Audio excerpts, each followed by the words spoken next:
ओम नमः शिवाय। मित्रों, आप किसी दिन भगवान शिव के मंदिर जा पाएं या ना जा पाएं, लेकिन सोमवार को शिव जी के दर्शन अवश्य करें। अब आप सोच रहे होंगे कि हम ऐसा क्यों कह रहे हैं, शिव के लिए सोमवार का आग्रह ही क्यों। वास्तव में ये सारे दिवस भगवान शंकर से ही प्रकट माने जाते हैं। शिव महापुराण के अनुसार प्राणियों की आयु का निर्धारण करने के लिए भगवान शिव शंकर ने काल की कल्पना की। ब्रह्मा जी से लेकर अत्यंत छोटे जीवों तक की आयुष्य का अनुमान लगाया गया। उस काल को ही व्यवस्थित करने के लिए महाकाल ने सप्तवारों की कल्पना की। सबसे पहले ज्योति स्वरूप सूर्य के रूप में प्रकट होकर आरोग्य के लिए प्रथम वार की कल्पना की। पुराणों के अनुसार सोम का अर्थ चंद्रमा होता है और चंद्रमा भगवान शंकर के शीश पर मुकुटायमान होकर अत्यंत सुशोभित होता है। संसार वैद्य सर्वज्ञ सर्वभेषज भेषजम ऐवारोग्यदम वारम स्ववारम कृतवान प्रभु। अपनी सर्व सौभाग्यदात्री शक्ति के लिए द्वितीय वार की कल्पना की। उसके बाद अपने ज्येष्ठ पुत्र कुमार के लिए अत्यंत सुंदर तृतीय वार की कल्पना की। तदनंतर सर्व लोगों की रक्षा का भार वहन करने वाले मुरारी के लिए चतुर्थ वार की कल्पना की। देव गुरु के नाम से पंचम वार की कल्पना कर उसका स्वामी यम को बना दिया। असुर गुरु के नाम से छठे वार की कल्पना करके उसका स्वामी ब्रह्मा को बना दिया एवं सप्तवार की कल्पना कर उसका स्वामी इंद्र को बना दिया। नक्षत्र चक्र में 7 मूल ग्रह ही दृष्टिगोचर होते हैं, इसलिए भगवान ने सूर्य से लेकर शनि तक के लिए 7 वारों की कल्पना की। राहु और केतु छाया ग्रह होने के कारण दृष्टिगत न होने से उनके वार की कल्पना नहीं की गई।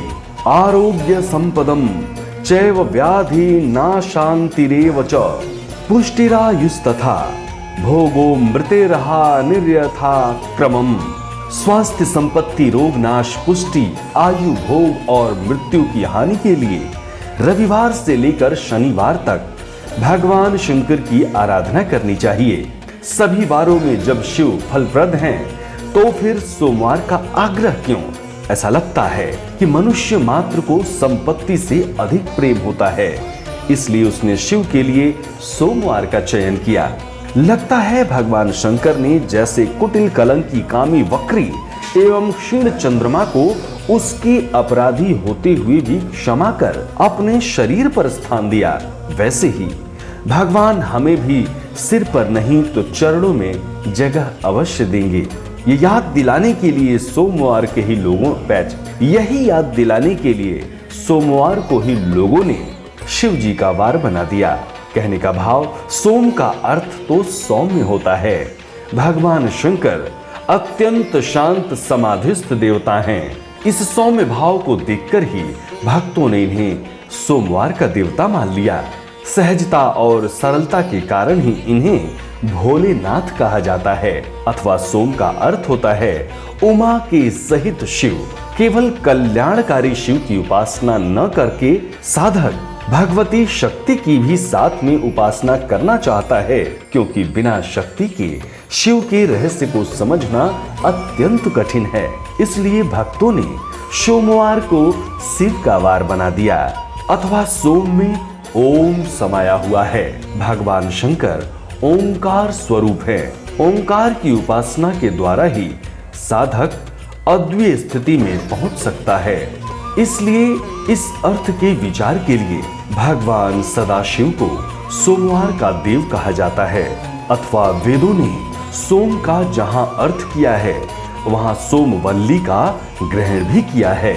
मित्रों, जैसे सोमवल्ली में सोमरस आरोग्य और आयुष्य वर्धक है, वैसे ही शिव जी हमारे लिए कल्याणकारी हों, इसलिए सोमवार को महादेव की उपासना की जाती है।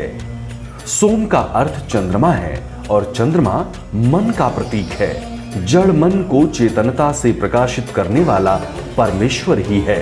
मन की चेतनता को पकड़कर हम परमात्मा तक पहुंच सकें, इसलिए देवाधिदेव भूत भावन परमेश्वर श्री महादेव शंभू की उपासना सोमवार को की जाती है।